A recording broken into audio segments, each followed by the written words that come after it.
कुल हल यस्तविल्लज़ीन यअलमून वल्लज़ीन ला यअलमून इन्नमा यतज़क्करू उलुल अलबाब।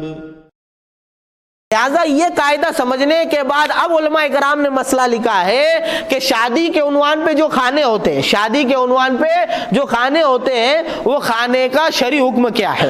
एक खाना वलीमे का होता है, एक खाना शादी के दिन का होता है। वलीमे का खाना दूल्हे वाले करते हैं, शादी का खाना दुल्हन वाले करते हैं। इसके अलावा निकाह से पहले जो मेहमान आते हैं उनके लिए खाना होता है। और अपने संगमनेर के अंदर कनी का सालना और बाजरी की रोटी होती है, जिसको मैं अपडेट कंदूरी बोलता हूँ, क्योंकि पहले ज़माने में हिंदुओं के यहाँ ये रस्म थी कि वो क्या देते थे, मंडवे की पाट बोल के एक पाट काटते थे और खाना करते थे, उसके पीछे उनके अकीदे थे।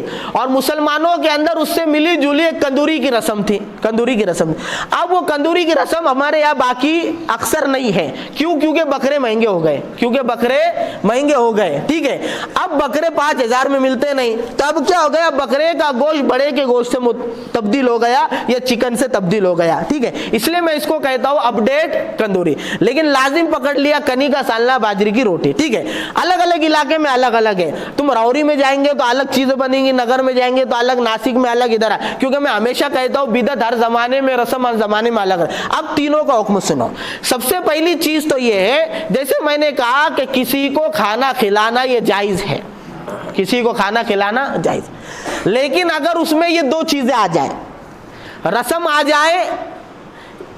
आ जाए या फिर दिल की नाखुशी हो, तो ये दो चीजें नाजायज हो जाती है। लिहाजा आपके घर पे जो मेहमान आए शादी में शिरकत करने के लिए, जाहिर सी बात है आपके घर पे खाएंगे हो, तो आप घर में जो बना रहे हो वो बना के खिला दो उनको। लेकिन उसके लिए खास एहतमाम करना, फिर महल्ले वालों को, गांव वालों को खास हल्दी का खाना, मंडप का खाना या शादी के पहले दिन के खाने नवे उन्वान लगाकर उन्वान देना, ये सब रस्म है। और ये जबरदस्ती अगर कर रहा है तो दिल की नाखुशी की वजह से ये खाना की दावत करना भी नाजायज है, मकरूह है, और ये खाना भी मकरूह है।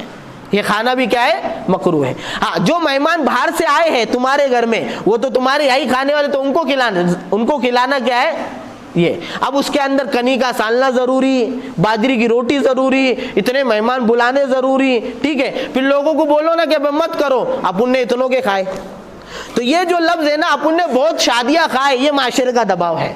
लोग क्या कहेंगे, ये माशरे का दबाव। लोग बोलेंगे बेचारा गरीब था तो उसके भाई के बच्चों ने बड़े बड़े शादियां करे, और ये गरीब था तो इसने नहीं करा। लोग क्या बोलेंगे करके कर्जा लेके भीख मांग के शादी कर रहा, कर्जा ले रहा या भी बाकायदा लोगों को भीख मांगते देखा गया इस उन्वान के ऊपर। आपने भी देखा होगा कि बेटी की शादी है, शादी में खर्चा ज्यादा है, आप दे दो। तो भाई सवाल करने को शरीयत मना करती है, सवाल करने को।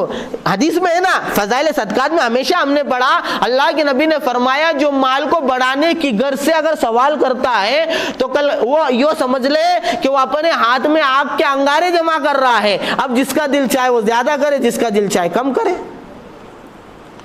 यानी एक रस्म जब आती है तो 17 चीजें होती। तो मसला समझ गए ना, बात को समझना, नहीं तो बोलेंगे बहुत सख्त मसले। मैं नहीं कह रहा, फुक़हा इकराम ने लिखे हुए हैं, दारुल इफ्ता के, कोई भी दारुल इफ्ता के अंदर देख लो, मसला आपको यही मिलेगा। ये बात और है कि कोई पहली बार सुनता तो उसको लगता कि वे पहली बार बोल रहे हैं। भाई मैं नाकिल हूँ, मौलाना लोग जो होते हैं और मुफ्तियान जो होते हैं, ये शरीयत बना कर नहीं लाते हैं, ये शरीयत पढ़कर बताते हैं।